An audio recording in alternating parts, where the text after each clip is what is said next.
හරි ආනගිරින් ආයිබෝන් ආයිදක හරි එහෙමනම් පුතේ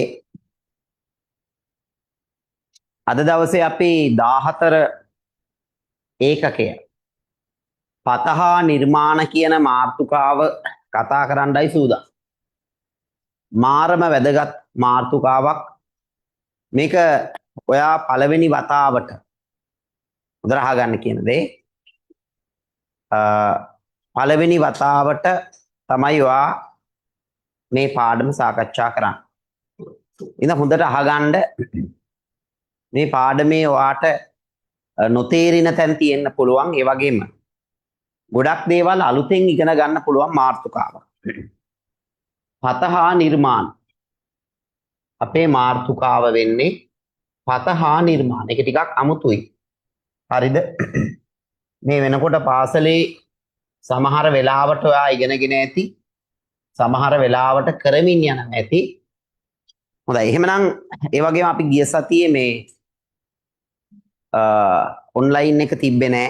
නමුත් මේ සතියේ අපි ඒක පොය දවසේ වුණත් ඒක තියෙනවා. ඒක අපි කොහොම හරි ඒක සකස් කරලා දෙන්නම් මේ සතියට අදාළව. හරි. එතකොට දැන් ඒක කොහොම හරි අපි ඕකේ කරගමු මේ සතියට. එතකොට ඒකත් එතනින් ඉවර කරගන්න පුළුවන්. හරි. හොඳයි. එහෙමනම් එන්න අපේ 14 පතහා නිර්මාණ කියන පාඩමට. දැන් මේ පාඩමේ අපේ පළවෙනි මාතෘකාව බලන්න පුතු. පත හඳුනා ගැනීම. මොකද්ද මේ පතයක් කියලා කියන්නේ? දැන් පතයක් කියලා කියන්නේ මොකද්ද කිව්වහම ඔයා කියන්න පුළුවන් සමහර වෙලාවට පතයක් කියන්නේ සර් ගමන් මගක් කියලා. අපේ ඉස්කෝලේ නම් අපිට කිව්වේ පතයක් කියන්නේ ගමන් මගක්.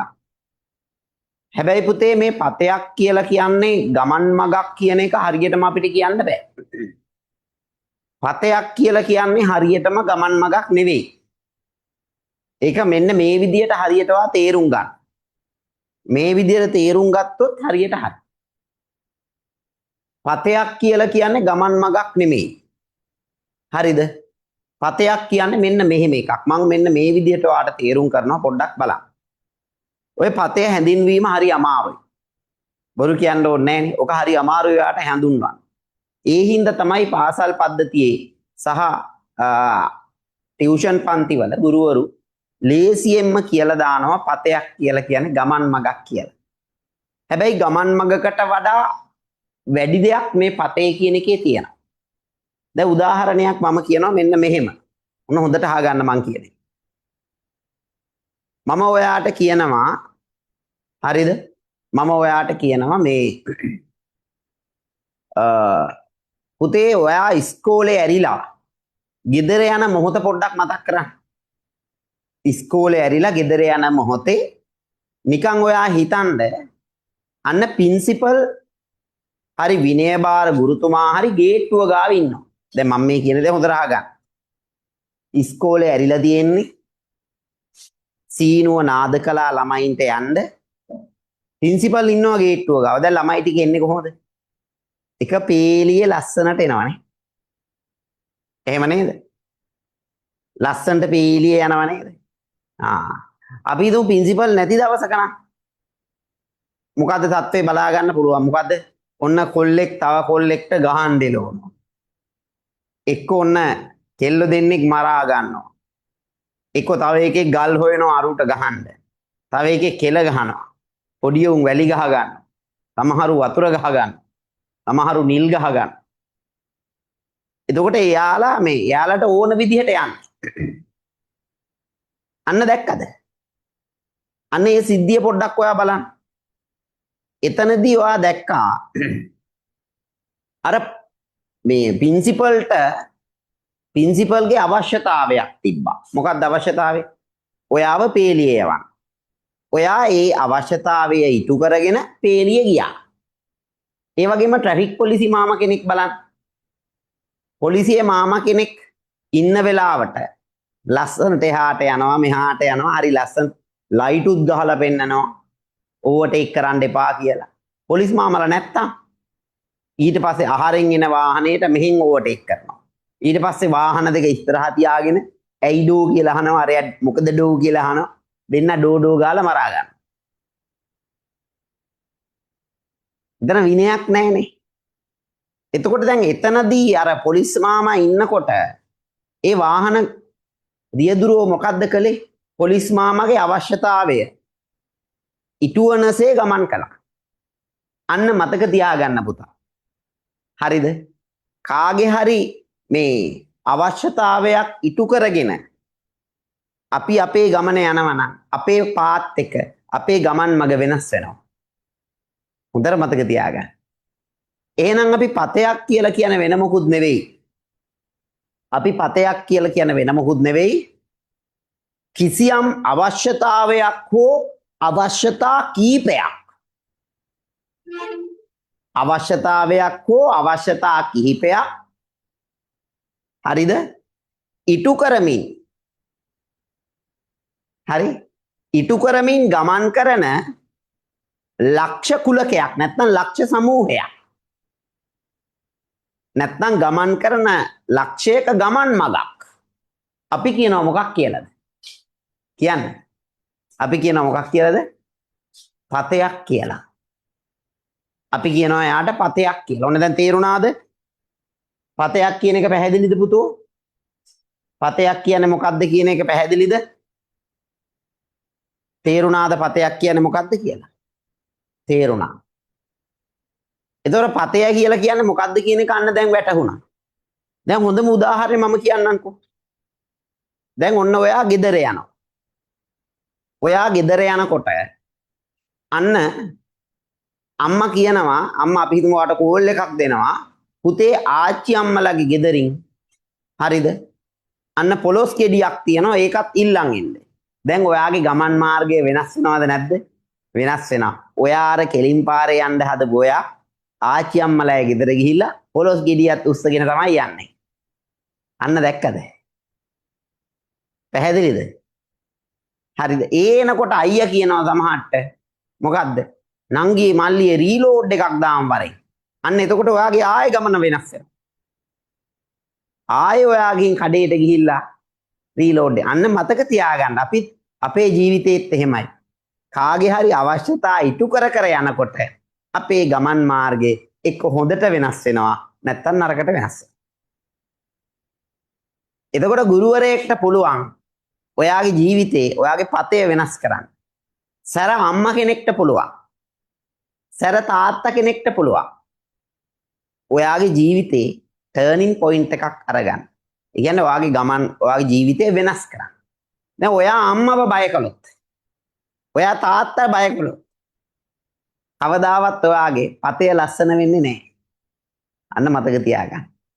ඔයා අම්මට බය වෙන්න ඕනේ. එහෙම නැත්නම් තාත්තට බය වෙන්න.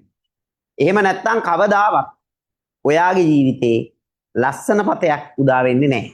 ඒක හොඳට මතක තියාගන්න. පැහැදිලිද?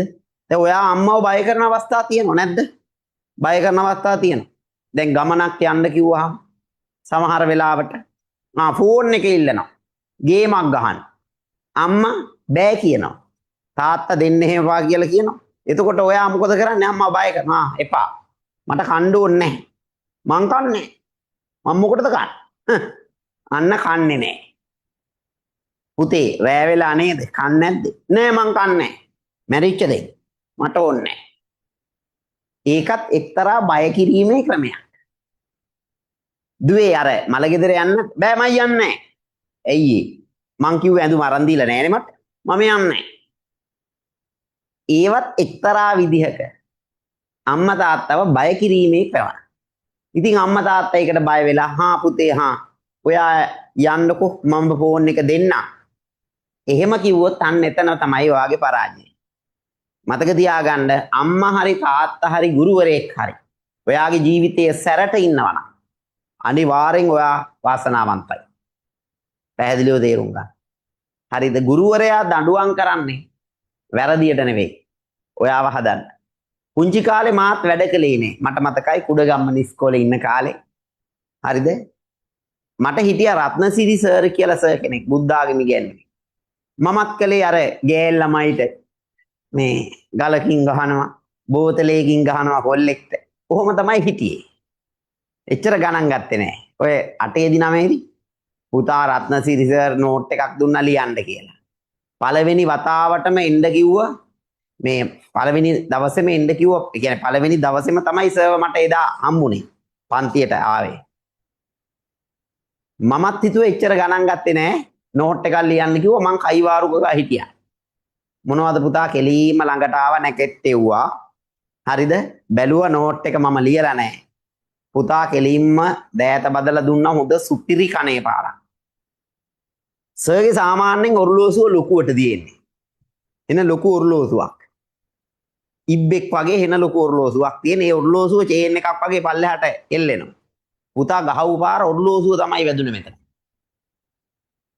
තුවාල වුණා. එදයින් පස්සේ මම හිතාගත්තා කිසිම දවසක ගුරුවරයෙක් කියන දෙයක් ගණන් නොගෙන ඉන්නේ නැහැ කියලා කාරණා.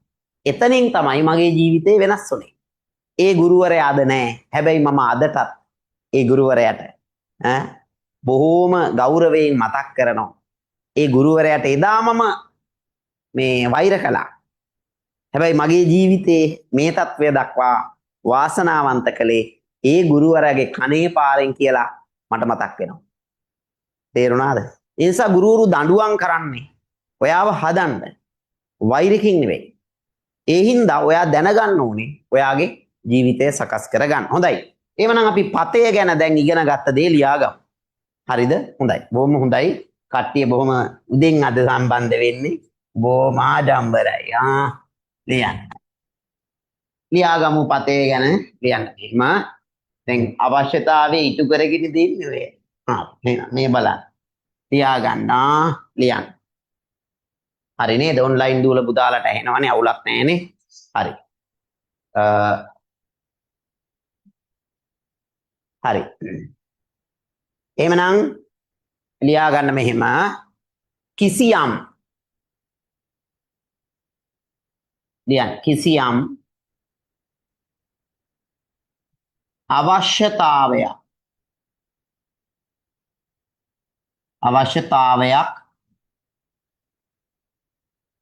හෝ කිහිපයක්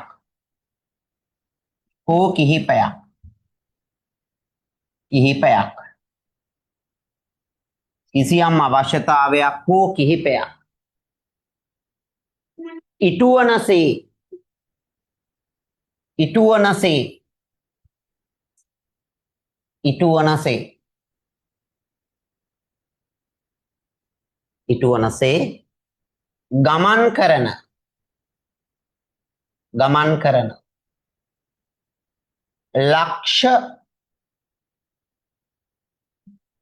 ගමන් කරන ලක්ෂයක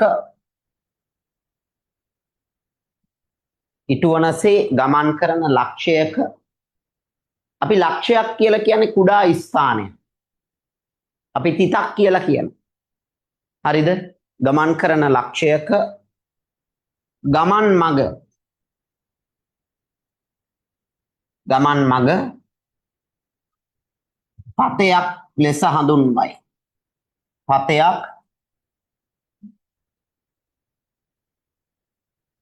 පතයක්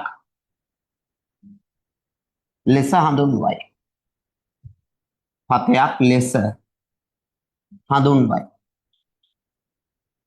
අන්න මතක තියාගන්න. අන්න පතයක් කියන්නේ මොකද්ද කියන එක තේරුම් ගන්න. අවශ්‍යතා එකක් වෙන්න පුළුවන්, කිහිපයක් වෙන්න පුළුවන්. ඒ ඔක්කොම ඉටු කරගෙන තමයි එන්නේ. දැන් සමහරු පන්තියට එනකොට පරක්කු වෙලා එන්නේ. ඇයි එයාලා එනකොට අවශ්‍යතා කීපයක් ඉටු කරගෙන එන්නේ. මොකද්ද? අන්න අම්මා වැඩට යනවා. අම්මා වැඩට යන වෙලාව අල්ලගෙන තමයි ඔයා පන්තියට එන්නේ. එතකොට අම්මගේ අවශ්‍යතාවය ඉටු කරනවා. ඒන ගාම්ම තාත්තට කෑම එක දීගෙන එන්නේ. අන්න තාත්තගේ අවශ්‍යතාවය ඉටු කරනවා. අන්න තේරුම් ගන්න.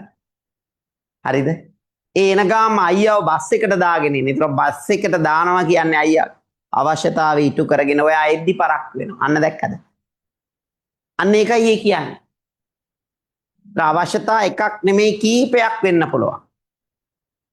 දැන් අද ඔයා ගෙදර යනකොට කාගේ අවශ්‍යතාවයද ඉටු කරයි යන්නේ? ඒක මම දන්නේ ඔයා තමයි දන්නේ. තේරුණාද? සමහර වෙලාවට අම්මා නැන්දට පණිවිඩයක් කියන්න පුළුවන්. නැන්දට කෑම පාර්සලයක් දෙන්න පුළුවන්. ඒවා ඔක්කොම වා ඉටු කරගෙන තමයි යන්නේ. හරිද?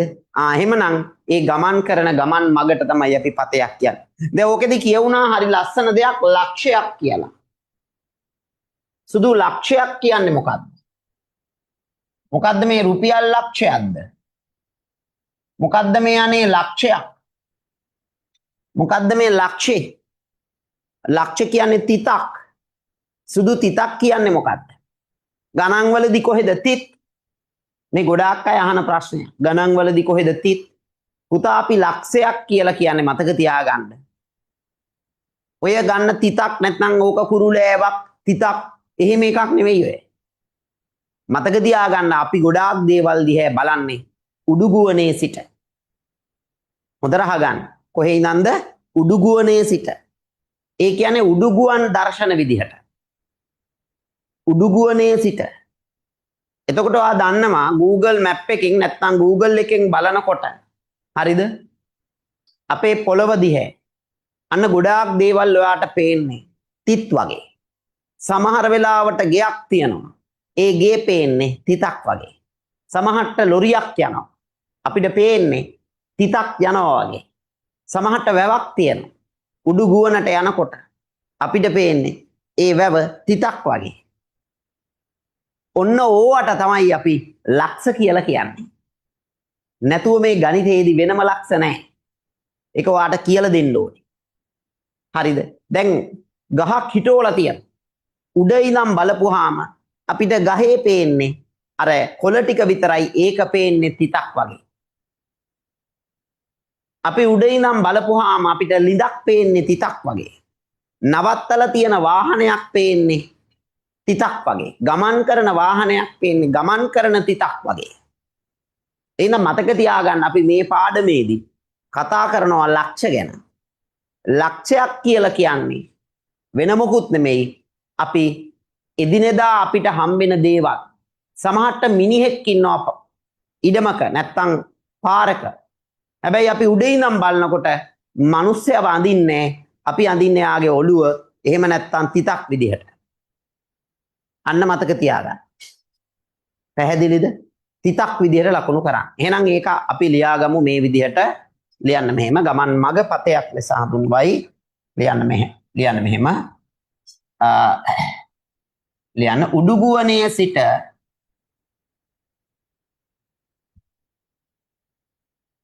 උඩුගුවනේ සිට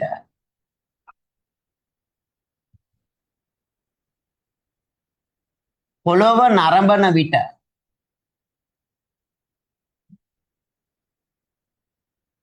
පොළොව නරඹන විට උඩුගුවනේ ඉඳන් පොළොව පල්ලෙහා බලන විට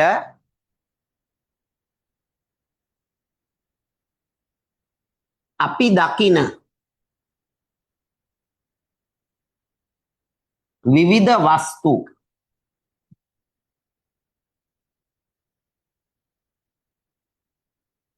කුඩා තිත්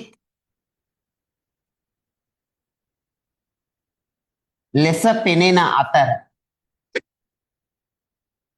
අතර ගණිතයේදී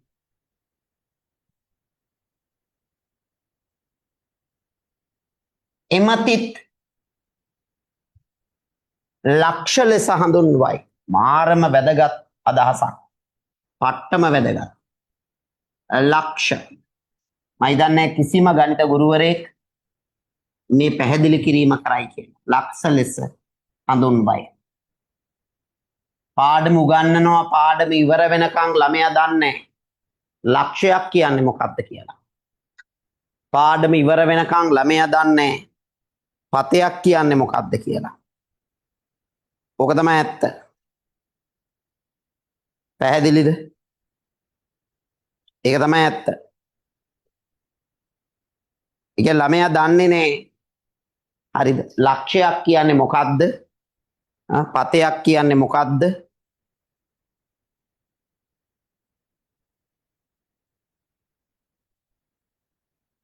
හරි.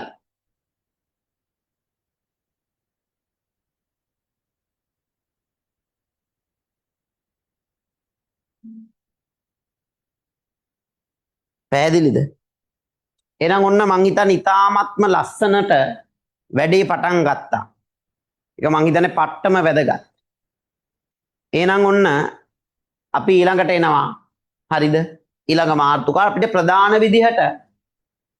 විදියට පුතා අපිට තියෙනවා මේ ප්‍රධාන විදියට අපිට තියෙනවා පත 4ක් ගැන කතා කරන්න. පත කීයක් ගැනද? පත 4ක්. ඒ පත 4 තමයි දැන් අපි ඉස්සරහට කතා කරන්නේ. ඒ පත 4 තමයි අපි ඉස්සරහට කතා කරන්නේ. පැහැදිලිද? එතනම ලියන්න මෙහෙම. එතනම ලියන්න ප්‍රධාන ලෙස පත වර්ග 4ක් ඇත. පත වර්ග 4ක් තියෙනවා. එහෙනම් ඒක තමයි අපි එතනින් එහාට දිගටම කතා කරන්න සූදානම් වෙන්නේ. එහෙනම් පළවෙනිම පතේ මෙන්න. පළවෙනිම පතේ අචල ලක්ෂයකට නියත දුරින් පිහිටන ලක්ෂවල පතය. හරිද? එහෙනම් මෙන්න පළවෙනි මාතෘකාව අචල ලක්ෂයකට. හරියට බලන්න. මොකද්ද මේ අචල කියලා කියන්නේ? අචල ලක්ෂයක් කියලා කියන්නේ මොකද්ද? අචල චල කියන්නේ හෙල්ලෙනවා. අචල කියන්නේ හෙල්ලෙන්නේ. සමහර ගෑනු අයට නම දාලා තියෙනවා අචලා කියලා. අචලා කියලා කියන්නේ හොල්ලන්නේ. එහෙම නැත්නම් හෙල්ලෙන්නේ. එතකොට මේ අචලා කියන නමේ අදහස ඒක. මිනිස්සෙක් නම් දාන්න හම්බෙන්නේ නැහැ. හැබැයි පිළිමයකට නම් වගේ දැම්මේ. අචලා කියලා දාලා තියෙනව නේද? අචලා කියලා කියන්නේ හෙල්ලෙන්නේ නැහැ කියන්නේ. එහෙම වෙන්න බෑනේ. නේද? එතකොට එහෙනම් චල කියන්නේ හෙල්ලෙනවා. අචල කියන්නේ හෙල්ලෙන්නේ නැහැ. හොඳට අහගෙන ඉන්න මේ පැත්ත.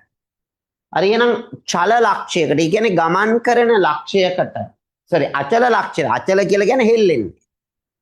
අචල ලක්ෂයකට නියත දුරින් කියන්නේ පුතා සමාන දුරින් පිහිටන ලක්ෂවල පතය. මෙන්න බලන්න. දැන් මම හොඳට අහගන්න කියන දේ. දැන් මම මේකට ගන්නවා මෙන්න මෙහෙම උදාහරණයක්. හරිද? දැන් බලන්න ලක්ෂයක් තියෙනවා. කොහොම පළවෙනිම පතය හොඳට අහගන්න කතා බෑ. වෙන වැඩ කරන්නේ නැහැ මේ පැත්ත බලන්න. මෙන්න ලක්ෂයක් තියෙනවා A කියන. ඕක ගහක් වෙන්න පුළුවන්. නේද? ඕක පිළිමයක් වෙන්න පුළුවන්, මිනිස්සෙක් වෙන්න පුළුවන්. හෙල්ලෙන්නේ නැතිව ඉන්න මිනිස්සෙක් වෙන්න පුළුවන්, වාහනයක් වෙන්න පුළුවන්. ඕන එකක් වෙන්න පුළුවන්. එතකොට මේ ඒ නම් අචල ලක්ෂයට මීටර 2ක් නියත දුරින් පිහිටන ලක්ෂවල පතේ අඳින්න. ඔන්න මතක තියාගන්න.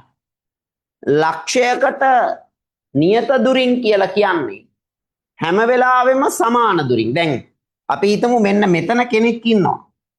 මම එයාට මීටර 2ක් ඕම් බලන්න ලියන්න එපා ඔයා. ඔන්න මීටර 2ක් දුරින් මම නිකන් මෙතන මීටර 2ක් දුරින් ඔන්න මම ඉන්නවා. මම B කියන්නම්. ඔන්න මම B.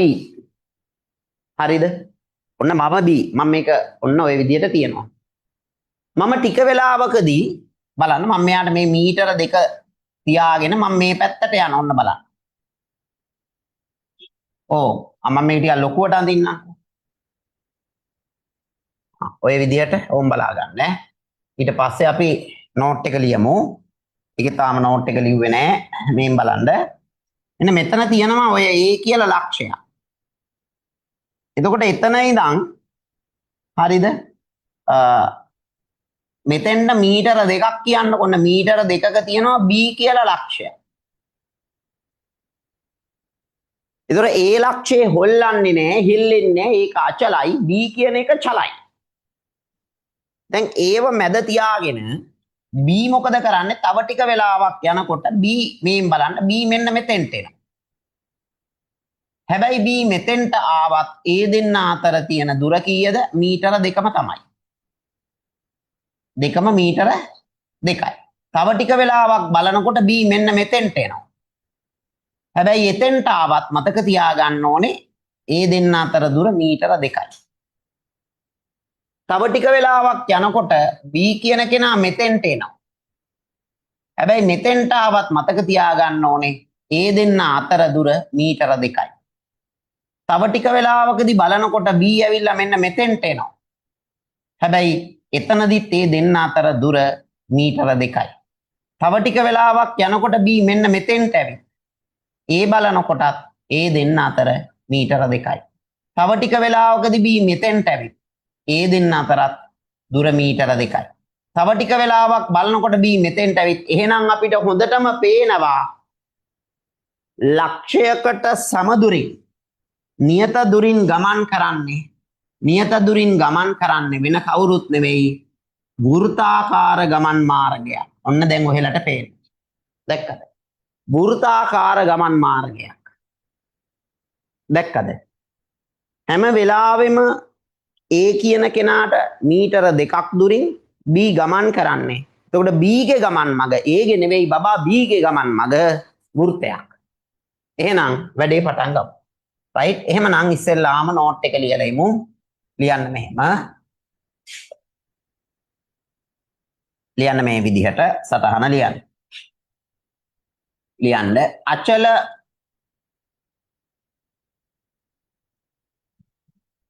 ලක්ෂයකට නියත දුර කියන්නේ සමාන දුර නියත දුරින් චලනය වන ලක්ෂයක පතය වෘත්තයකි. මතක තියාගන්න. වෘත්තයකි. දැන් ගන්න කවකටුව අතට. කවකටුව නැති කට්ටිය දැනට පියනක් හරි අරගන්න වෙන කරන්න දෙයක් නැහැ. කවකටුව අනිවාර්යයි. හරිද? කවකටුව ඕනෙමයි. ඒ කියලා තිතක් තියලා Tamanට කැමති දුරක්. දැන් මෙතන මීටර 2 කියලා තිබ්බට ඔයා පරිමාණයක් ගන්න ඕනේ නැහැ. ඔයා මීටර 2ක්ම හරියටම ගන්න බෑනේ. පරිමාණයක් ගන්න ඕනෙත් නැහැ. නිකන් ඔයා කවකටුව ඒවල තියලා කැමති දුරක් අරගෙන ඔයා ඔය විදිහට අඳින්න. මොකද්ද වෘත්තය? ඔයා ඔය විදිහට වෘත්තය අඳින්න. ඒ වෘත්තේ දාන්න අරය මීටර 2යි කිය. එතන මෙන්න මේක තමයි මතක තියාගන්න චල ලක්ෂය. මේ අචල ලක්ෂය මේ චල ලක්ෂය. එයා එහෙම වටේට යනවා. ඒතර මේකට තමයි අපි කියන්නේ පතය කියලා. ඕක තමයි පතය. ඒතර අචල ලක්ෂය තමයි මේ තියෙන්නේ. ඇඳ ගන්න ඉක්මන් කරා.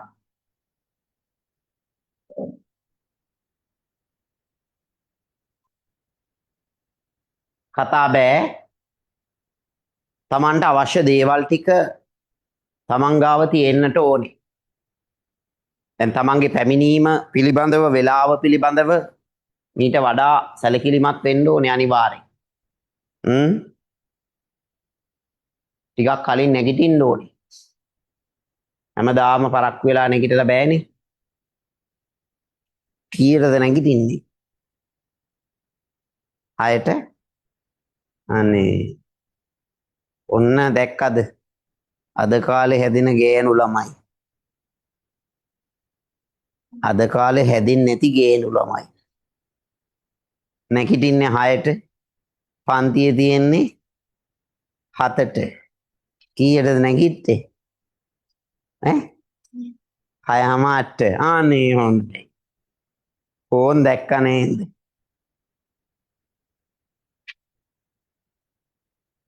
හරි.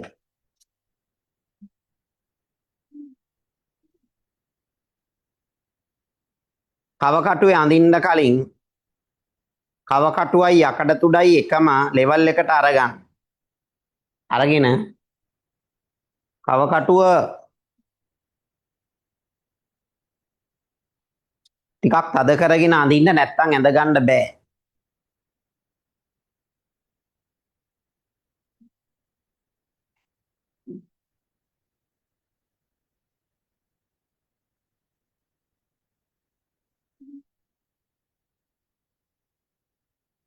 හරිද?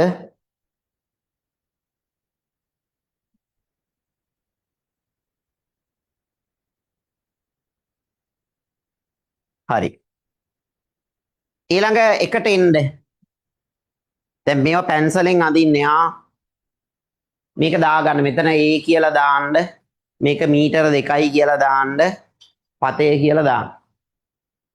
හරිද මේක හරිද? හරිද හැමෝම? හරි නම් යට ගානට එන්න. මේක මකනවා. හරි. 14යි එක අභ්‍යාසයේ පහත සඳහන් එක් චලිතයට අදාළ පතය දල රූපයකින් දක්වන්නලු. බලන්න පහත ඒකේ ඒ කියන සෙන්ටිමීටර 50ක් දිග ලණුවක කෙළවරකට රබර් ඇබයක් ගැටගසා ලණුවේ අනෙක් කෙළවර අල්ලා ලණුව ඇදී තිබෙනසේ කැරකවීමේදී රබර් ඇබයේ ගමන් මාර්ගය. හොඳයි. අන්න දැන් බලන්න. අන්න මම මෙන්න මෙහෙම දෙයක් ඔය කියන්නේ. හරිද? ඔය කියන්නේ මෙන්න මෙහෙම එකක්. දැන් උදාහරණයක්. දැන් මේ බලන්න. අපි ගත්තාම උදාහරණයක් මෙන්න මෙයාව. දැන් මම මෙයාව ගත්තාම ඕම් බලා ගන්න. මම මෙයාව කරකවනවා. ඔයාට පේනවා මේන් බලා ගන්න මේ. ඔය ඇබය තියෙන්නේ මේ. දැන් මේක මෙහෙම කරකවනකොට හරිද? ලණුව ඇදී තියෙනසේ මම මේ ඇබය කරකවනකොට පුතාලට මෙහෙම බලනකොට මේක වෘත්තයක් විදියට පේන්නේ නැහැ. ඔයා බලන්න ඕනේ මගේ ඔළුවට උඩින්. අන්න තේරුම් ගන්න. ඒකයි මං කිව්වේ අපි බලන පැත්ත පට්ට වැදගත් කියලා. තේරුණාද? හරිද? එතකොට මගේ ඔළුවට උඩින් ඔයා බලන්න ඕනේ. හරිද? තේරුණා? දැන් අපි හිතමු වත්තේ පොල් ගහක හරකෙක් බැඳලා ඉන්න. හරකා ගහ වටේට කැරකෙනවා. හැබැයි ඕක අපිට දකින්න හම්බෙන්නේ මෙහෙම ඉස්සරහට ගියොත් නෙවෙයි.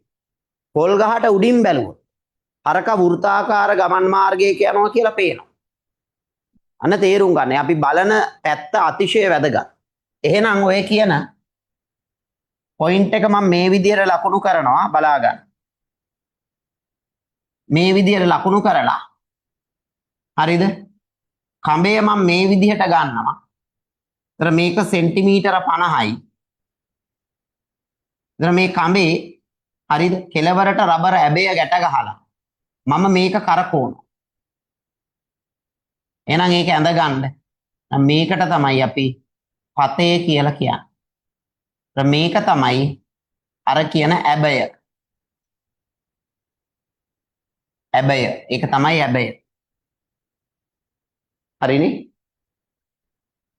ඒක ඇඳ ගන්න. ඉක්මන් කරා.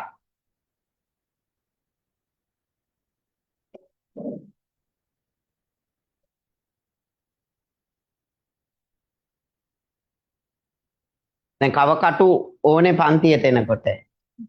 පන්තියට එනකොට මේ නේද? කව කටු ඕනේනේ. ඒකයි. දැන් කව කටු නැතුව පන්තියට එන්නේ නැහැ. තේරුණාද? මෙතන විරිත්තලා හරියන්නේ නැහැ ඇවිල්ලා.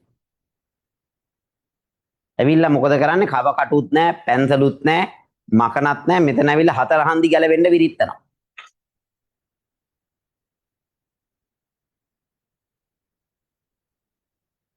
විරිත්තන්න නෙවෙයි ඕනේ මොකද්ද? කව කටු ටික ගේන්නයි ඕනේ. කිසිම එකක් අඳින්න එපා මේ පැන්සලෙන් නිකන්. රේඛාවක් අඳිනවා නම් රූල තියලා අඳින්නේ. මතක තියාගන්න. මේ ඔය ආරයන් එහෙම අඳිනකොට නිකන් අඳින්නේ නැහැ. කෙලින්ම රූල තියලායි අඳින්නේ. ක්‍රියාත්මක ඔරලෝසුවක කටුවක තුඩේ ගමන් මඟ. මේ තියෙන්නේ අර මේ ඔරලෝසු කටු හමු වෙන තැන. මේ තියෙන්නේ ඔරලෝසු කටුවක්. මේ තියෙන්නේ කටුවේ තුඩ. දැන් ඒක යන්නේ මෙන්න මේ විදිහට. මේකට කියන්නේ පතය. ඒතර මේ තියෙන්නේ තුඩ. ඔය තියෙන්නේ තුඩ. ඔන්න ගමන් මාර්ගය. ඒ කටුවේ දිග දීලා නැහැ. කටුවේ දිග දීලා නැහැ. එයින් දෙකට දිගක් දාන්න බෑනේ අපිට. ටට්ටක් ගාලා අඳින්න.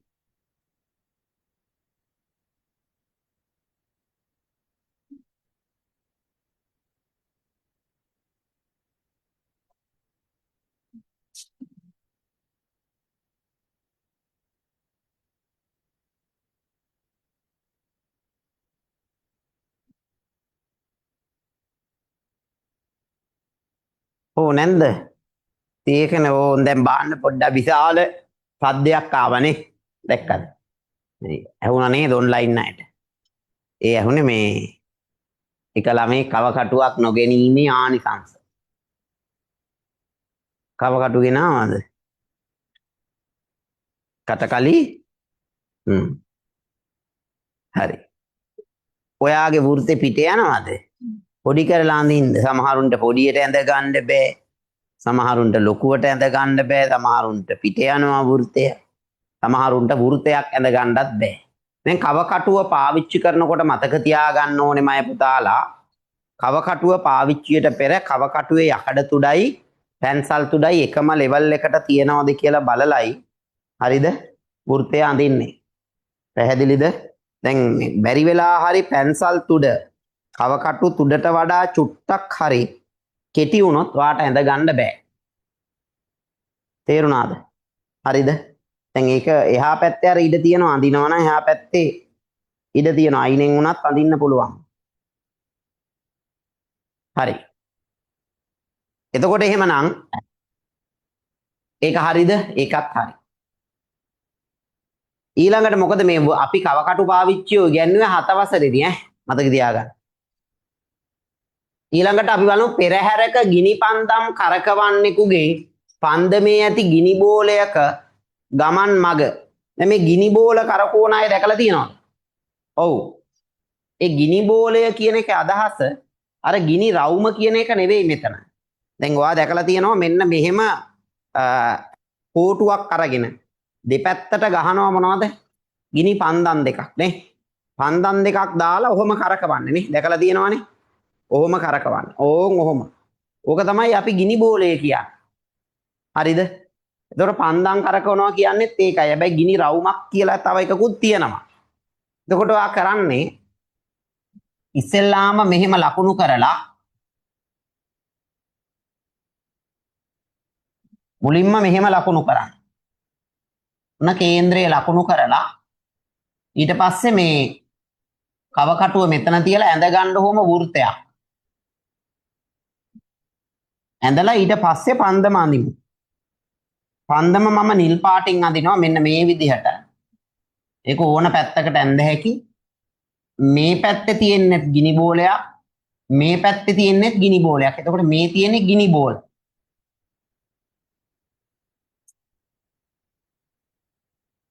ඒ කියන්නේ ගිනි පන්දම.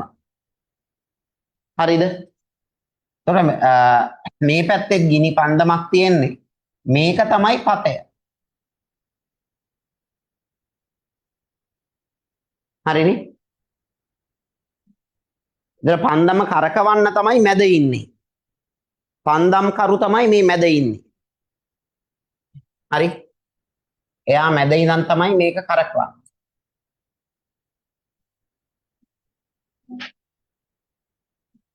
ඇඳ ගන්න.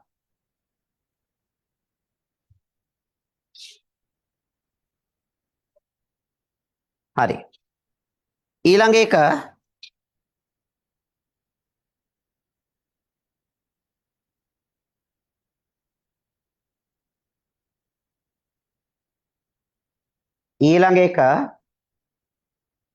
බලන්න කතුරු ඔන්චිල්ලාවක ගමන් කරන පුද්ගලයෙකුගේ ගමන් මග.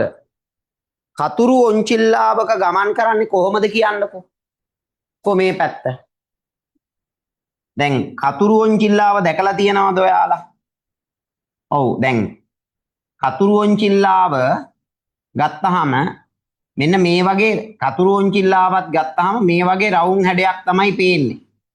ඒකේ මේ තියෙන සීට් එකක්. දැන් උදාහරණයක් ගත්තාම මේ එක සීට් එකක් ගන්නකො. හරිද? අහගන්න. එතකොට මේ සීට් එකේ ඉන්න මිනිස්සු අහගන්න.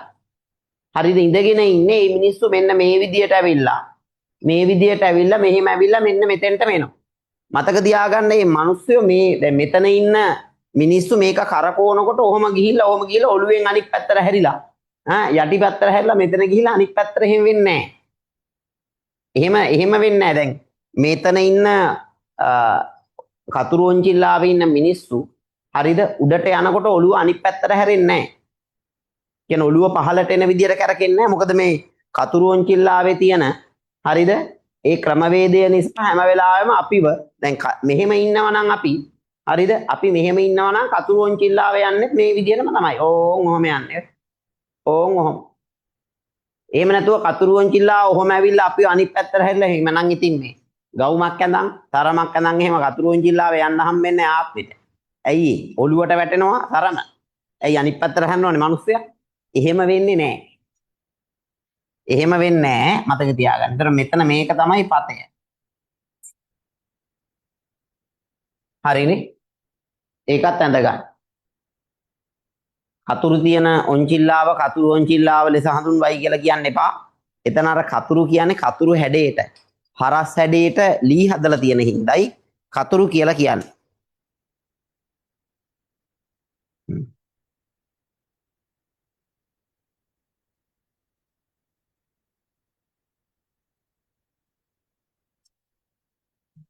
හරි.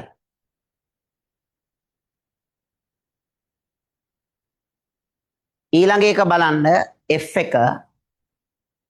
ඒකේ තියෙන්නේ සීසෝවක් පදින අවස්ථාවක එහි හරස් දණ්ඩේ දෙකෙලවර වාඩි වී සිටින ළමයින්ගේ ගමන් මඟ. සීසෝව දැකලා තියෙනවද? ඔය ළමා උද්‍යානවල එහෙම තියෙනවා සීසෝ දැකලා තියෙනවනේ. හරි. එතකොට සීසෝව කියලා කියන්නේ මෙහෙම එකක්. දැන් සීසෝව ගත්තාම සීසෝව තියෙන විදිහ මෙහෙමයි. මේ බලන්න. සාමාන්‍යයෙන් මේ සීසෝවක් හදලා තියෙන්නේ මෙහෙම. දැන් පොළවට මෙහෙම ඔය විදිහට ආධාරක කරලා ඕන් ඔහොම තමයි සීසෝව තියෙන්නේ. එතකොට මේ පැත්තට කවුරු හරි ළමයෙක් නැග්ගහම හරිද? ඊට පස්සේ ආපහු කකුලෙන් රුකුල දෙනකොට හරිද? ඔය විදිහට එකේ කුඩ යනකොට අනික පාත් වෙනවා. එහෙමනේ සීසෝව පදින්නේ නේද? නැතුව මේ සීසෝව මේ වටේ කරගෙනම නෑ. එහෙම වුණොත් එහෙම මුන්ව විසි වෙනවනේ පුතා. දැන් සීසෝව කියන එක කරකෙන්නේ මෙහෙමයි. හරිද? සීසෝව කියන එක පදින්නේ මෙහෙමනේ. මම පෙන්නන්නම් මෙහෙම. ඔන්න ඔහොමනේ යන්නේ සීසෝව. ඕන් ඔය විදිය. එතකොට සීසෝව යන්නේ බලා ගන්න. ඔන්න ඔහොම. ඔහොම මිසක් සීසෝව මෙහෙම යනවා දැකලා තියෙනවද? ඔහොම යනවද කතුරු ඔන්චිල්ලා වගේ? යකෝ ඔහොම ගියොත් අපූර්වට දියේ. එතකොට සීසෝව කියන එක එහෙම යන්නේ නැහැ. එතකොට එහෙනම් සීසෝව යන්නේ හරිද? දැන් මේක අපිට අඳින්න බෑ. මේව අපි අඳින්නේ නැහනේ. අපි සීසෝව අඳින්නේ මෙහෙමයි. බලන්න. සීසෝව අඳින්න බෑ අපිට මෙතන. අපි අඳින්නේ මෙහෙම. ඔහොම තියලා ඔයා ඉස්සෙල්ලාම වෘත්තයක් ඇඳ ගන්න. මම කියන්න වෘත්තයක් ඇඳ ගන්නකො. ඇඳගෙන මෙන්න මේ ටික කපලා අයින් කරන්න. මෙන්න මේ ටික මේ උඩ ටිකයි මේ යට ටිකයි කපලා අයින් කරාන් ඔහොම. එතකොට ඔය දෙක අතර තමයි මෙන්න මේ සීසෝව යන්නේ. දැන් සීසෝ දණ්ඩ මං ඇඳලා පෙන්නන්නම් මෙහෙම. මෙන්න මෙතන එක ළමයයි මෙතන එක ළමයයි. හරිද? මේක තමයි සීසෝවේ කේන්ද්‍රය. ඔය විදිහට තමයි යන්නේ. හැබැයි මේ තියෙන වෘත්තයක කොටසක්. පතේ වෙන්නේ වෘත්තයක කොටසක්. මේ වෘත්තයක කොටසක්. කතා බෑ වෘත්ත කොටසක්. ඒක තමයි ඒකට අපි ලස්සන නමක් කියනවා ඡාපයක් කියලා. ඡාපයක්. වෘත්ත කොටසක් එහෙම නැත්නම් ඡාපයක්. සීසෝව යන්නේ ඔහොමයි. අපිට පේන්නේ ඔය විදිහට යන විදිහ තමයි. දැන් මෙහෙම තියෙන සීසෝව ඔහොම වෙනවා ආයි ඔහොම වෙනවා. ඔහොම වෙනවා ඔහොම වෙනවා. එතකොට ළමයි එක ළමයෙක් මෙහෙම ඉහළ පහළ යනවා අනික් ළමයා මෙහෙම ඉහළ පහළ. හරිද?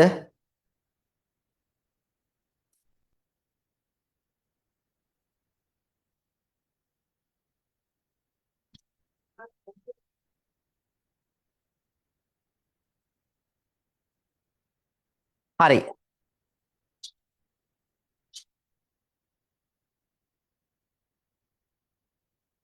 හරිද? හරිනේ? හරි. එහෙනම් එන්න හරිනේ? හරි. එහෙනම් එන්න අපේ දෙවෙනි ඔන්න දෙවෙනි පතය. දැන් මට කියන්න පුතාලට මතකද කියලා බලන්න ලක්ෂයකට සමදුරින් ගමන් කරන පතය කුමක්ද? ආයි කියන්න පුතු. ලක්ෂයකට සමදුරින් ගමන් කරන පතය මොකක්ද? නොදකි. එතකොට ලක්ෂයකට සමදුරින් ගමන් කරන පතය මොකක්ද? මේකේ මේ ලියවෙන්නේ තව පෑනක් තියෙනවා. අලු පාට බෑග් එකේ තියෙන ගලවපු එක කරා. හරි. අහගන්න මැනිකේ. හොඳ කතාවක්. ලක්ෂයකට සමදුරින් ගමන් කරන පතය කුමක්ද? ඇයි යකෝ දැන් ඇයි වදේ මෙච්චර වෙලා ඉගෙන ගත්තේ බං? ලක්ෂයකට සමදුරින් ගමන් කරන පතය කුමක්ද? වෘත්තයක්. මම මේ අහන ඒවට උත්තර දෙන්න. ගෙදරක් තියෙනවා. ගෙදරක අහගන්න. ගෙදරක් තියෙනවා. ගෙදරක අහගන්න පුතු. ගෙදරක මේ ගෙදර වටේට මීටර 8ක ගෙදර වටේට මීටර 8ක මොකක් ගහන්න ඕනේද? වැටක් ගහන්න ඕනේ. එහෙනම් වැටේ පතය මොකක්ද? ගෙයක් තියෙනවා. ගෙදරට මීටර 8ක් වටේම වැටක් ගහන්න ඕනේ. එහෙනම් වැටේ ගමන් මාර්ගය මොකක්ද? වෘත්තයක්. වෘත්තයක්. මල් පැලයක් තියෙනවා. නැත්තම් පොල් ගහක් අපි හිතමු ගහක් තියෙනවා. හරිද? ඒ ගහට සමාන දුරින් පෝර දාන්න ඕන. ඔයා දැකලා තියෙනවා පොල් ගස් වලට පෝර දානවා නේද? ඔව්. එතකොට මේ පොල් ගහකට පෝර දානකොට අහගන්න. පොල් ගහකට පෝර දානකොට බලා ගන්න. අපි පොල් ගහකට පෝර දානකොට පෝර දාන්නෙත් අර මං කියන විදිහටම තමයි. කොහොමද? ඔව්. පොල් ගහකට පෝර දාන්නේ පොල් ගහ වටේට රවුමකට තමයි පෝර බලල්ල දාන්නේ. මිරිස් ගහකට පෝර දානකොටත් එහෙම තමයි කරන්නේ. අම්මලා මිරිස් ගහකට පෝර දානකොටත් ඒ විදිහට තමයි දාන්නේ. දැකලා තියෙන්නේ නේ? දැකලා තියනවද? දැකලා තියෙනවා. පැහැදිලිද? හරි. එහෙනම් දැන් අහගන්න. දැන් මං අද කියලා දෙන්නේ අචල ලක්ෂ දෙකකට. දැන් කලින් අචල ලක්ෂයකටනේ බබා. දැන් ලක්ෂ දෙකකට. දැන් ලක්ෂ දෙකකට. මේන් බලා ගන්න. මේ මොන හොඳට බලාගෙන වැඩේ අල්ල ගන්න. හරිද? අචල ලක්ෂ දෙකකට සමදුරින් යන පතයක් අඳින්න හදන්න. අචල ලක්ෂ ඒ කියන්නේ හෙල්ලෙන්නේ නැති තැන් දෙකක් තියෙනවා. දැන් මේ තියෙන්නේ හෙල්ලෙන්නේ නැති තැන් දෙකක්. A හා B ලක්ෂ දෙකට නියත දුරේ පිහිටන පතයවන් පළවෙනියටම කරන්නේ පැන්සල අරගෙන මේක යා කරගන්න. මොකක් තියලාද? රූල තියලා යා කරගන්න. බලා ගන්න. ඉස්සෙල්ලාම පළවෙනියටම කරන්නේ රූල තියලා යා කරගන්නවා. ඉක්මනටම යා කරගන්න බලන්න. අඩි රූල තියලා පැන්සලෙන් යා කරගන්න.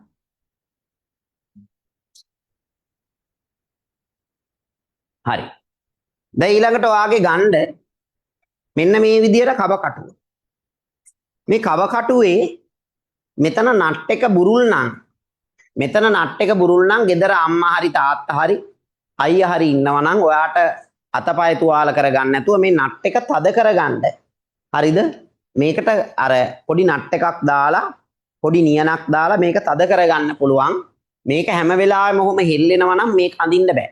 ඒ වගේම මෙතන නට් එකත් හරියට නැත්තම් ඒ කව කටුව මාරු කරන්න වෙනවා. කව කටුවක් හොඳ නැත්තම් ඒක අපිට තේරෙනවා. ඔය සාමාන්‍යයෙන් අඩු මිලට තියෙන කව කටුව එච්චර හොඳ නැහැ. කව කටුවක් අර බැට් එකක් වගේ තමයි. හොඳට පදම් වෙන්න ඕනේ. හරිද? එතකොට මේ විභාගෙට අද කව කටුවක් අරන් ගිහිල්ලා අද නිර්මාණ කරන්න යන්න එපා. ඒ කව කටුව වාට පදම් වෙන්න ඕනේ. අර පෑන් වගේ තමයි. එතකොට දැන් මේ කව කටුව මෙහෙම තිබ්බහම හරියටම මේ කව කටුවේ තුඩයි යකඩ තුඩයි එකම ලෙවල් එකේ තියෙන්න ඕනේ. එකම ලෙවල් එකේ නැත්තම් ඒක ඇඩ්ජස්ට් කරගන්න ඕනේ. අඳින්න පෙර ඔයා ඒ ටික හදා ගන්න ඕනේ. එහෙනම් ඔන්න කව කටුව අරගෙන බලා ගන්න මේක අඳින විදිහ. එහෙමනම් අපිට ඕනේ Aටයි Bටයි සමදුරින් යන පතේ අඳින්න කව කටුව අරන් අපි මේ රේඛාවේ භාගයකට වඩා වැඩි දුරක් ගන්න. සුදු භාගයකට වඩා වැඩි දුරක්. භාගයක් කියලා කියන්නේ මෙන්න මේ හරියනේ. ඒකට වැඩි දුරක් ගන්න. ඒතර කව කටුව අරගෙන මෙහෙම තියලා භාගෙ මෙතන භාගයට වඩා වැඩි දුරක් අරන් ඕන් ඔහොම චාපයක් අඳින්න. ඔන්න ඔහොම චාපයක් අඳින්න. හැබැයි මයි පුතු මේක මේ දැන් අපි ඇඳ චාපේ වෙනස් කරන්න බෑ දැන්. ඇඳයින් පස්සේ මේක ලං කරන්න ඈඩ් කරන්න බෑ. ඊට පස්සේ කව කටුව මෙතන තියලා ඔන්න ඔතන තියන්න දැන්. ඔතන තියලා මෙන්න මෙහෙම කපන්න අර ඇඳ විදිහටම අනිත් පැත්තට මෙහෙම කපලා දාන්න. පුතා ඔයාට පේනවද? ඕවට අපි කියනවා චාප කියලා. ඕවට අපි කියන්නේ චාප කියලා. එතකොට ඔය චාප දෙක චාප කියන වචනේ මීට කලින් ඔය ඉගෙන ගත්තා. චාපය මෙන්න මෙතනදී මුණ ගැහෙනවා චාප දෙක. චාප දෙකත් මෙන්න මෙතනදී මුණ ගැහෙනවා. ඒ චාප දෙක මුණ ගැහෙන ලක්ෂ දෙක හරි යාකරන රේඛාව අඩිරූල තියලා අඳින්න. ඔන්න ඕක තමයි පුතු පතය කියලා කියන්නේ. මේ රේඛාව මෙයාට හරියටම මොනබක වෙනවද? ලම්බක වෙනවා. අංශක 90ක් වෙනවා. ඒ විතරක් නෙවෙයි මෙතන ඉඳන් මෙතෙන්ට තියෙන දුරයි මෙතන ඉඳන් මෙතෙන්ට තියෙන දුරයි හරියටම සමාන වෙනවා. කියන්නේ මේ සම්පූර්ණ AB රේඛාව සෙන්ටිමීටර 10ක් නම් මේක 5යි මේක 5යි විදියට මැදින් වෙන් වෙනවා. එහෙනම් මෙන්න මේ පතයට අපි ලස්සන අපූර්ව නමක් කියනවා. මේ පතයට අපි ලස්සන නමක් කියනවා ලම්බ සමච්ඡේදකය කියලා.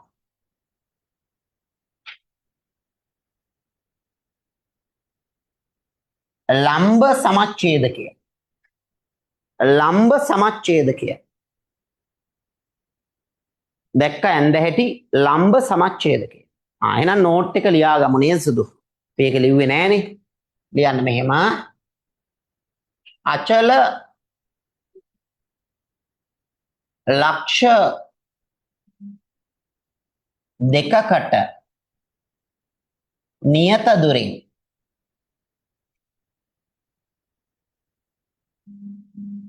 චලනය වන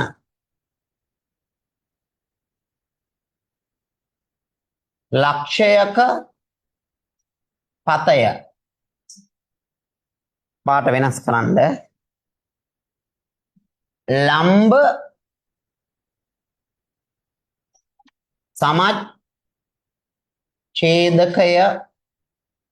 සමච්ඡේදකයයි.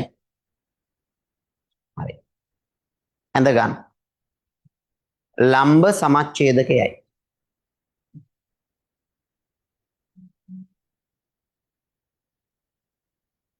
ලම්බ සමච්ඡේදකයයි. දැන් කියවලා වැඩේ පටන් ගන්න. කියවලා වැඩේ පටන් ගන්න. දැන් ඔක ඇඳගෙන ඉවරය. දැන් කව කටුව කොයි වෙලාවකවත් කව කටුවේ අපේ උඩ කොටසෙන් අල්ලන්නේ.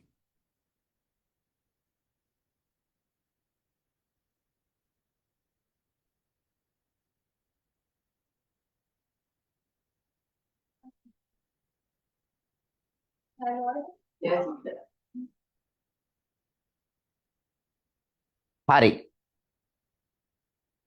දැන් බලන්න. දැන් මේ අර පැන්සල අතින් අල්ලන්න එපා. කව කටුවෙන් අදිනකොට පැන්සල අතින් අල්ලන්නේ නැහැ. ඒ කියන්නේ අර පැන්සල තියෙන බඳ කව කටුවේ යකඩ තුඩ අපි අල්ලන්නේ හරිද? කව කටුව අපි අල්ලන්නේ උඩ හරිද? අර කූරෙන්. ඒ උඩට තියෙන කූර තියෙන්නේ හරිද? ඒ උඩට තියෙන කූර තියෙන්නේ කව කටුව අල්ලන්න තමයි. අපි කොයි වෙලාවකවත් කව කටුව අතින් තද කරගන්නේ නැහැ. එහෙම වුණාම ඒක වෙනස් වෙනවා. ඇඟිල්ලෙන් අල්ලන්න යන්න එපා. දැන් හරි නේද මේක ඇන්දද?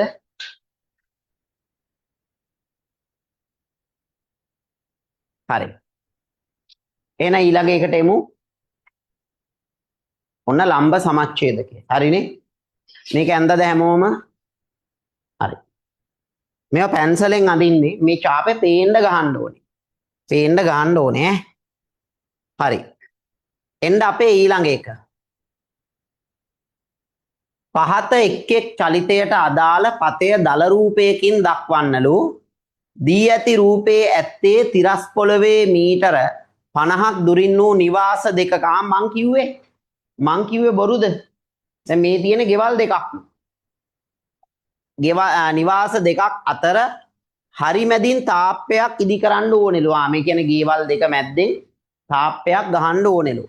තාප්පය ඉදි කළ යුතු ස්ථානය හරිද දල රූපයකින් දක්වන්න. කරන්න වැඩි. ඉස්සෙල්ලාම පළවෙනියටම කරන්නේ මුලින්ම මේ AB දෙක යා කරගෙන ඉන්න. පැන්සල අරන් යා කරගන්න. දැන් කව කටු අරගෙන මෙතන තියලා මෙන්න මෙහෙම ඡාපයක් ඇඳ ගන්න. කව කටු අරන් මෙහෙම ඡාපය ඇඳ ගන්න. හැම වෙලාවෙම භාගයකට වඩා වැඩියෙන් ගන්න නැත්නම් ওই දෙක කැපෙන්නේ නැතුව යනවා. ඊට පස්සේ මෙහෙම තියලා මෙහෙට ගහගන්න. දැන් ওই ඡාප දෙක කැපුණ තැන තියෙනවා එකක් මෙතන. අනික මෙතන. ඔන්න ඔය දෙක යා කරන්න. ඔන්න ඔහම. එතකොට මෙන්න මේ කෝණය අංශක 90ක් වෙනවා. මේ දෙක ඔය විදිහට සමාන වෙනවා. එතකොට මෙතන අපි මේක තමයි තාප්පය.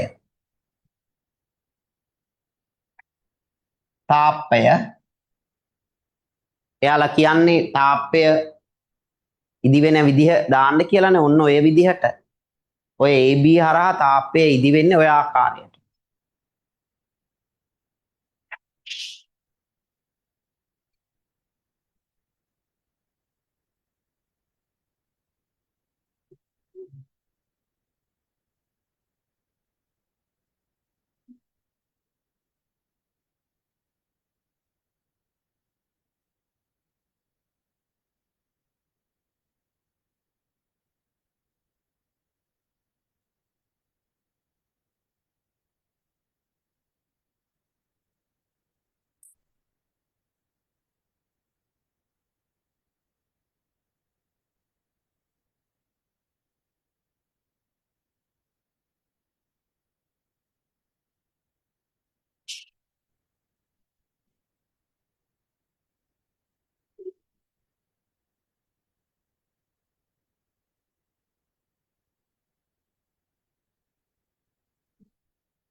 හරිද? හරි. එහෙනම් ඊළඟ ගානට එන්න. ඊළඟ ගානට. දැන් ඔයාලා ඇන්දේව මම තව ටිකකින් බලන්නම්. ඊට කලින් මේක හදන්නකෝ. දී ඇති PHQ යනු තිරස් පොළවේ එකිනෙකට මීටර 25ක් දුරින් වූ ගස් දෙකකි. අන්න දැන් මේ ගස් දෙකක්ලු තියෙන්නේ. දැන් ගාන කියවලා බලන්න මොකද්ද කරන්න ඕනි කියලා. ගාන කියවලා බලන්න.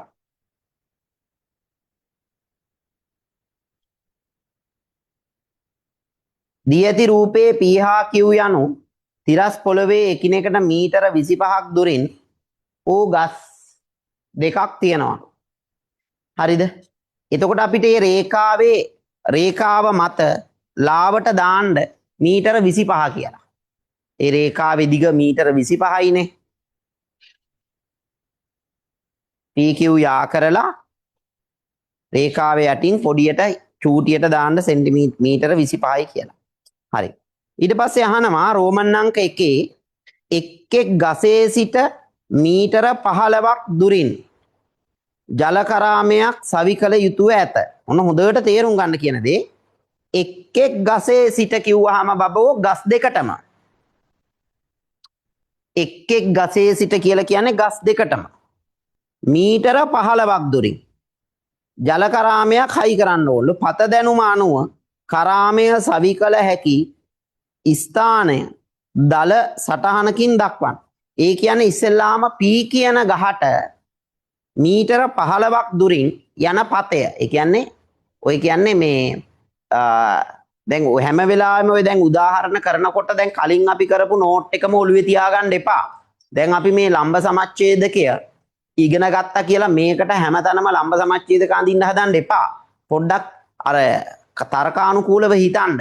දැන් ඔය ඔතන කියන්නේ හරිද? ඔතන කියන්නේ P ලක්ෂයට හරිද? P ලක්ෂයට ඔක්කොටම ඉස්සලා කියන්නකෝ. ඔය ඒ PQ රේඛාවේ දිග කීයද? මීටර 25යි. එතකොට මේ රේඛාවේ මැද හරියෙද්දි කීයක් වෙනවද දුර? ඒ කියන්නේ මැද හරියටම මේ රේඛාවේ මැද දිග රේඛාවේ හරි මැද ගත්තාම P වල ඉඳන් Q වල ඉඳන් එතෙන්ට කොච්චර දිගක් එනවද? 12.5යි. 12.5. එතකොට දැන් මේ ගානේ කියන්නේ P වල ඉඳන් කොච්චරක් දුරට අඳින්න කියලාද? මේ පැත්ත 15ක්. එතකොට 15 කියන එක එන්නේ මැනිකේ මෙතෙන්ට එන්නේ මැද 12.9 නම් 15 කියන එක එන්නේ අනිවාර්යෙන් ඒක මෙහාට පන්නලා නේද? පන්නලා නේද? එයාට තේරුණාද කියන දේ? ඒ කියන්නේ දැන් මෙන්න මේ රේඛාව ඔයා යා කරානේ මුලින්ම. මේ රේඛාව මුලින්ම ඔයා යා කරගත්තානේ. බලන්න. මේ රේඛාව ඔයා යා කරගත්තද? යා කරගත්තා. එතකොට මේ රේඛාවේ ඔක්කොම දිග කීයද? සම්පූර්ණ දිග මීටර 15ක් නේ. ඒතර මීටර 15ක් නම් මට කියන්න ඒකේ හරි මැදට එනකොට මෙන්න මේ දිග කීයද එන්නේ? මීටර 12.5යි. මීටර 12.5 ඕමනේ එන්නේ. එතකොට දැන් ඔය කියන කරාමේ එන්නේ සුදු මැණිකේ. ඔය කියන කරාමේ එන්නේ P වල ඉඳන් මීටර 15ක් දුරින්ලු. ඒ කියන්නේ මීටර 15ක් දුරින් කියන්නේ ඔය භාගේ පන්නලානේ. තේරුම් ගන්න කියන දේ. එතකොට ඔය කරාමේ එන්න ඕනේ මෙන්න මෙහෙම. දැන් මෙතන P කියලා ගත්තොත් මෙන්න මෙතනනේ ඔය හරි මැද. හරි මැදට පොඩ්ඩක් එහාට යන. ඔන්න ඔය හරිය තමයි 15 තියෙන්නේ. එතකොට ඔයා ඔහොම තියලා ඔහොම ඇඳ ගන්නකෝ. ඒ කියන්නේ වාගේ වෘත පතේ ඇඳ ගන්නකෝ ඔය විදිහට. ඇඳ ගන්න. දැන් ඕකේ ඇඳලා ඒ විතරක් නෙමෙයි අරයගෙත් එහෙම අඳින්නලු. එතකොට අරගත්ත දුරම මෙතන තියලා ඔහොම එයාගේ ඇඳන් ඉන්න. ඒ කියන්නේ මේ වෘත දෙකක් අඳින්න කියලායි කියන්නේ.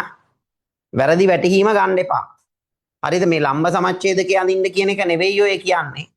හරිද? ලම්බ සමච්ඡේදක ඉගෙනුවා කියලා ඒක නෙවෙයි ඔය අඳින්න කියන්නේ. ඔය කියන්නේ මේ ඔන්න ඔය විදිහට දෙකක් අඳින්න කියලා කියන්නේ. හරි. එතකොට දැන් ඔය තියෙන්නේ අර කලින් කිව්ව මේ තියෙන්නේ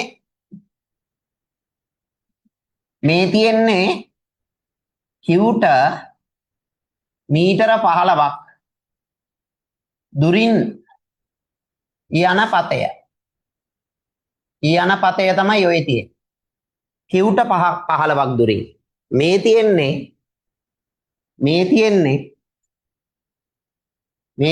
Pට මීටර 15ක් දුරින් යන පතය. Pට මීටර 15ක් දුරින් යන පතේ ඔය තියෙන්නේ. ඕක තමයි රෝමන් අංක 1 අඳින්න කිව්වේ අපි ඒක ඇඳා. ඊට පස්සේ කරාමය සවි කළ හැකි දැන් කෙනෙක් අහනවා ඉතින් සර් මේකේ උත්තරේ කොහෙද ජල කරාමේ මේ වටේම හයි කරනවද කියලා කෙනෙක් යෝජනා කරන්න පුළුවන්. එහෙම නැත්තම් මේකේ වටේට හයි නෑ. මතක තියාගන්න මේ අහගන්න. ගානක පත දෙකක් ඇන්දොත් උත්තරේට එන්නේ පත දෙක කැපෙන තැන. දැන් මේ අහගන්නකෝ. දැන් මේ බලන්න මේ තියෙන්නේ Qට 15ක් දුරින් යන පතය. මේ තියෙන්නේ Pට 15ක් දුරින් යන පතය. ඔය පත දෙක කැපෙන තැන එනවා දෙන්නටම 15ක් දුරින් යන පතේ. මෙන්න මෙතන මේ. ඔන්න ඔතන. දැන් හිතන්නකෝ මේක හිතන්නකෝ ඔයා A කියලා.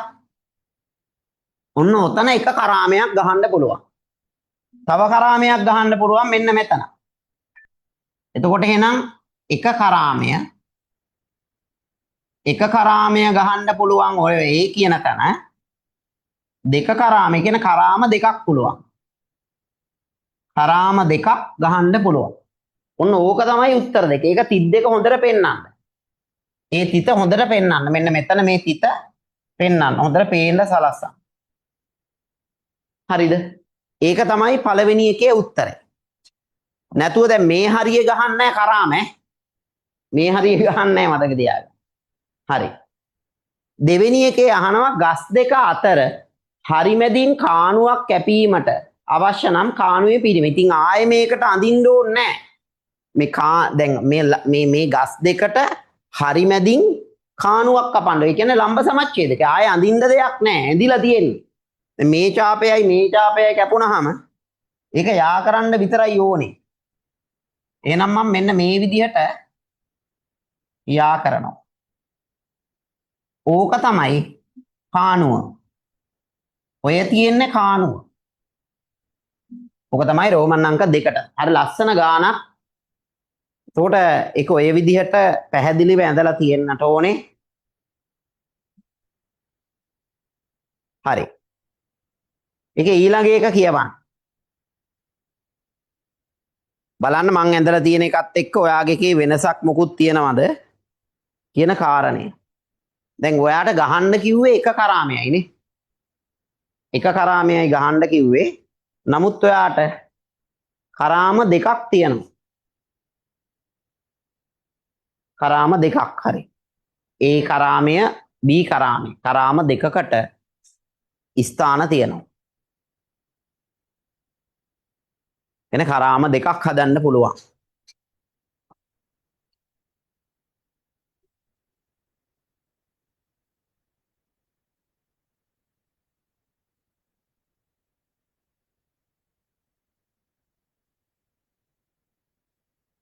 හරි.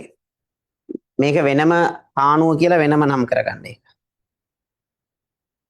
කාණුව කියලා ඒක වෙනම නම් කරගන්න. අර මැද ඉර මැද ලයින් එක. හරි. කණුව නෙමෙයි කාණුව. හරිද? හරිද මැනිකේ? හරි. ඒ ගාන ඕකේද? හරිනේ එහෙනන්නේ? රයිට්. ඒ වැඩේ ඕකේ. හරිනේ? හරි.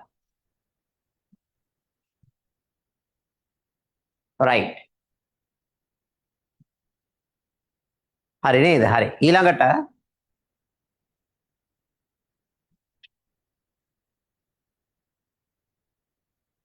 එන්න ඊළඟ එක මේ අංශක 50ක කෝණයක් ඇඳ රූපේ පරිදි PQR ලෙස නම් කරන්න. මේ දැන් අංශක 50 කෝණයක් අඳින්න කියලා කියන්නේ. කෝණමානය නම් ඕනේ වෙනවා ඒකට. ඔයා ඉස්සෙල්ලාම දිග රේඛාවක් අඳින්නකො මේ මැද හරියෙන් මෙහෙම. දිග රේඛාවක් ඇඳලා ඒක දාන්නකො මේ QR කියලා. QR කියලා දාලා දැන් කෝණමානය අතට අරගෙන කෝණමානය තියන්න Q කියන තැන. Q කියන තැන කෝණමානය තියාලා මෙන්න මේ විදිහට මම කහ පාටින් ඇඳලා තියෙන විදිය පේනවා ඔයාට. කෝණමානය එහෙම තියන්න. තියලා මෙතන බිඳුවේ ඉඳන් මැනගෙන යන්න අංශක 50ක් උඩට. එතකොට අන්න ඔයාට අපිට හම්බෙනවා අංශක 50 මෙන්න මේ හරිය. එතකොට අංශක 50 මෙන්න මේ හරිය. ඒතර මේක තමයි P.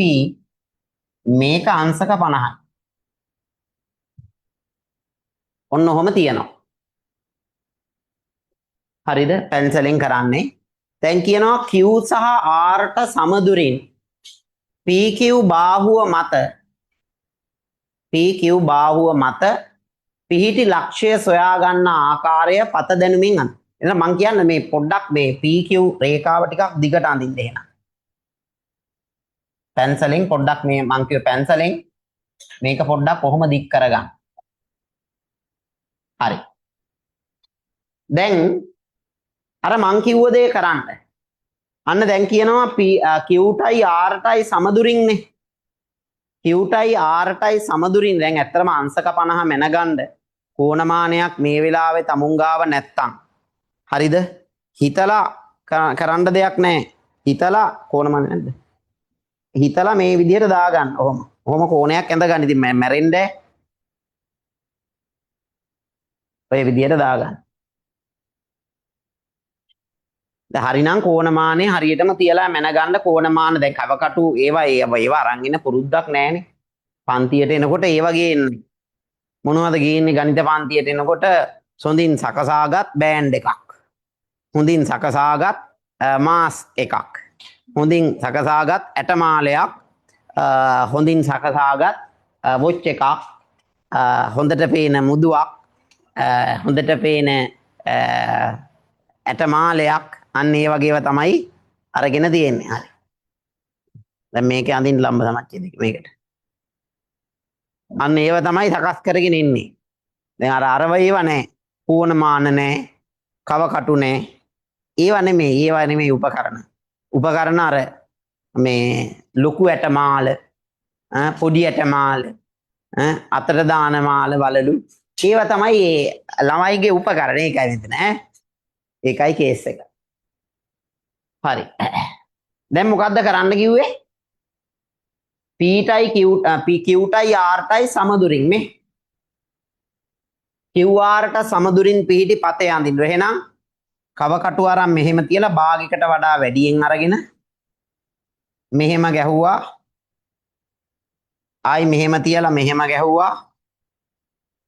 ඒ ගහපු දෙක තිත් දෙක බලලා යා කරගන්න. ඒ ඡාප දෙක යා කරගන්න.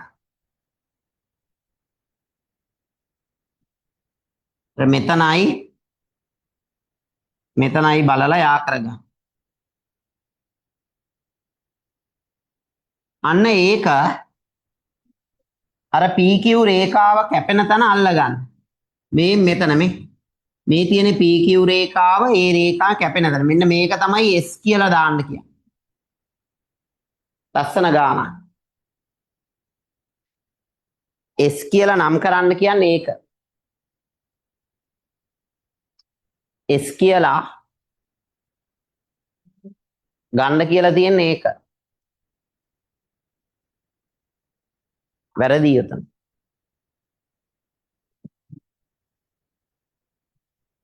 මකන්නකො.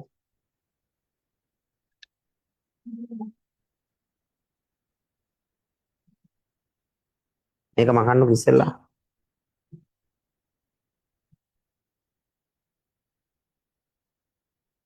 මුලින්ම මේ කවකටු තද කරගන්න. බුරුල්ල තියාගෙන මේ වැඩේ කරන්න බෑ.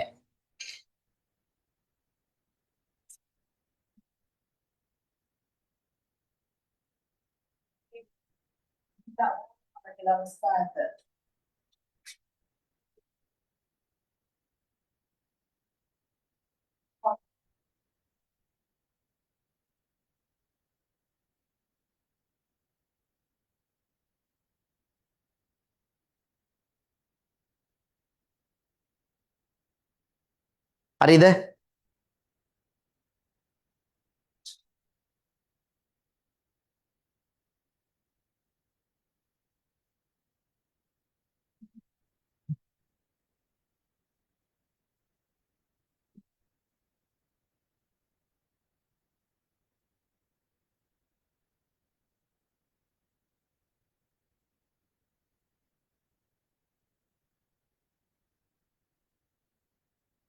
හරිද?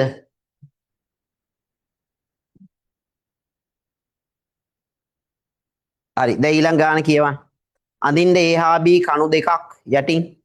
ඒ කියන්නේ ලක්ෂ දෙකක් ඇඳලා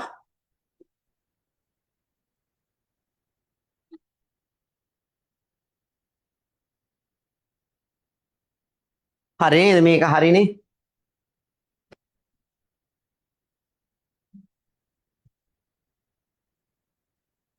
A හා B අණු එකිනෙකට මීටර 10ක් දුරින් පිහිටි පහන් කණු දෙකකි. එතකොට පුතා මේ පහන් කණු දෙකේ මේ උසවල් නෙමෙයි අපි මේ කරන්න තියෙන්නේ. දැන් මෙතන මේ රූප සටහන් දෙකක් අඳින්න තියෙනවා. ඉතින් ටිකක් කල්පනාවෙන් කරමු. මේ පැත්ත. මේ බලා ගන්න. මං අඳිනකන් අඳින්න යන්න එපා. මොකද මේකේ රෝමන් අංක 1 ගාන සහ රෝමන් අංක 2 ගාන කියලා කියන්නේ ගණන් දෙකක්. අහගන්න. පළවෙනියටම අහගන්න මුලින්ම A හා B අණු එකිනෙකට මීටර 10ක් දුරින් පිහිටි පහන් කණු දෙකක්ලු. ඒක මං ගොඩාක් ලොකුවට අඳින්න එපා සුදු. එහෙම වුණාම එන්න ලොකු රූපයක් එනවා. මේ තියෙන්නේ මීටර 10ක් දුරින් තියෙන ඔන්න පහන් කණු දෙක. දැන් මේකේ පහන් කණු දෙක කෝ කියලා කවුරු හරි කිව්වොත් මේ තියෙන්නේ අර පහන් කණුවේ උඩ. හරිද? පහන් කණුව තියෙන්නේ එතකොට මෙහෙම. පහන් කණුව තියෙන්නේ ඒකේ අර මේ තුඩ තමයි මේ පෙන්වන්නේ. මේ උඩුගුවනේ ඉඳන් බලන එක. ඔන්න පහන් කණුව. ඊට පස්සේ කියනවා Aට මීටර 6ක් දුරින් Bට මීටර 8ක් දුරින් වන පරිදි එහෙමනම් Aට මීටර 6ක් දුරින් අන්න බලා ගන්න. Aට මීටර 6ක් දුරින් කිව්වහම ඔයාට පේන්න ඕනේ දැන් මේ අහගන්න. ඔයාට පේන්න ඕනේ පුතුනේ මේකේ හරියනද මීටර 5. 6ක් දුරින් කියන්නේ ඊට පොඩ්ඩක්. එහෙනම් Aට 6ක් දුරින් කියලා කියන්නේ වෘත්තයක්. දැන් මේකේ හරියනද මම මෙතන ලකුණු කළොත් හරිද? ඒ හරියනදට ටිකක් එහයින් තමයි මෙන්න මෙහෙම කවකටුව A වල තියලා ඕම් පළවෙනි පතේ අඳින්න. ඒ කියන්නේ මේ දිග 6ක් දුරින්. එතන මේ ඇඳලා තියෙන්නේ මේ අරය ගත්තාම මේ ඇවිල්ලා 6ක් දුරින්. හරිද? මේ මීටර 6ක් දුරින් යන පතේ. ඊට පස්සේ කියනවා Bට 8ක් දුරින්. එනේ ඊටත් වඩා ලොකු වෙන්න ඕන.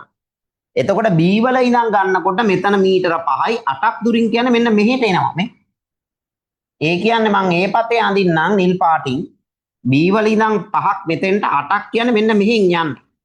එහෙනම් ඔය කියන වෘත්තය මෙන්න මේ ආකාරයට ලොකු රවුමක් නිර්මාණය වෙනවා. ඔය විදිහට. එතකොට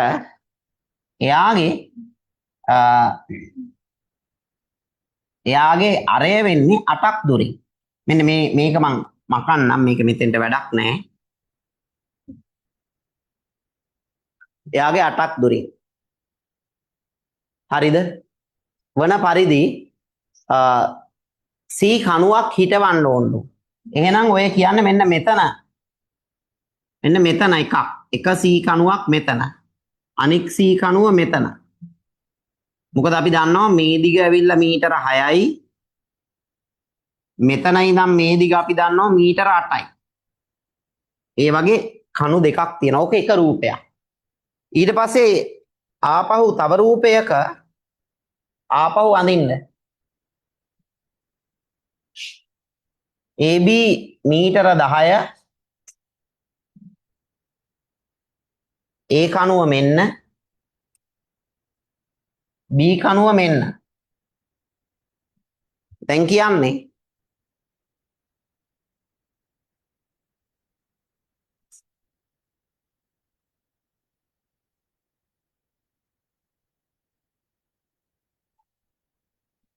හරි. දැන් දෙවෙනි එකේ කියන්නේ A හා B කණු දෙකට සමදුරින්. එහෙනම් කබකටුව අරන්. මෙතන මේ රූප දෙකක් කියන්නේ. දැන් මෙතන ඉඳන් භාගයට වඩා වැඩියෙන් අරන් මෙහෙම එකක් ගහන්න. ආයි මෙතනින් තිබ්බා. මෙහෙම එකක් ගහන්න. ගහලා ඒ දෙක හම්බෙන තැන් දෙක. මෙයා එකක්. මෙයා එකක්. එයා කරන්න. ඔන්න ඔය විදිහට. එතකොට එතන මේකේ තියෙන C ලක්ෂ දෙක තමයි මේක. මේක 101ක් මෙතන 100. ඔය විදිහට රවුන්ඩ් දෙකම අඳින්න. දැක්කද? එහෙනම් බොහොම සාර්ථකව අද දවසේ අපි කතා කළේ ඒකේ රූප දෙකක් තියෙන දෙපැත්තේ. හරි. මට ගන්න මේක මකලා මැදට ගන්න. ඔක යටට අරගන්න එපා රූපේ. මැදට අරගෙන කරන්න.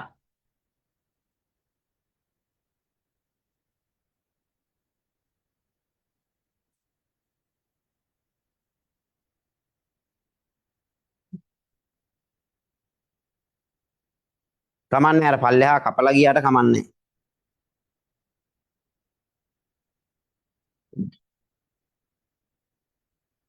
කොහොම හරි අර B වල තියෙන ගාන රවුම ලොකු වෙන්න ඕනේ. A වල තියෙන රවුම පොඩි වෙන්න ඕනේ. හරි. හරි. දැන් මෙතන දාන්න C, මෙතන දාන්න C.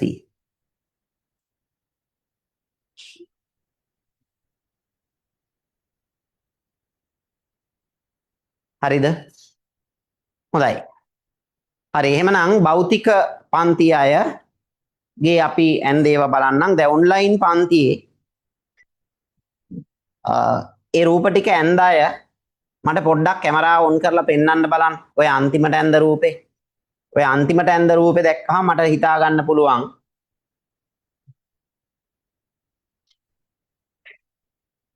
අපි අවසානයේ ඇන්ද රූපේ මේ කැමරාව ඔන් කරලා අපිට පොඩ්ඩක් පෙන්වන්න.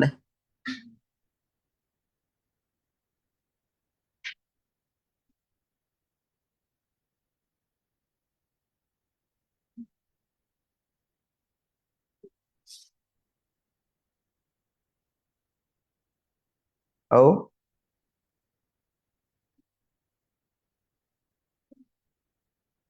දැන් කැමරාව ඔන් කරගන්න දැනගන්න ඕනේ. ඔන් කරලා රූපයක් පෙන්වන්න Taman දැනගන්න ඕනේ. එහෙම නැත්නම් අමාරුයි මේ ඔන්ලයින් අවකාශය වැඩ කරන එක. හරි. එහෙනම් අපි ඊළඟ දවසේ ආපහු නැවතත් ඔතනින් එහාට මුණ ගැහෙනවා. ඔය කරපු ටික ආපහු නැවතත් බලන්න.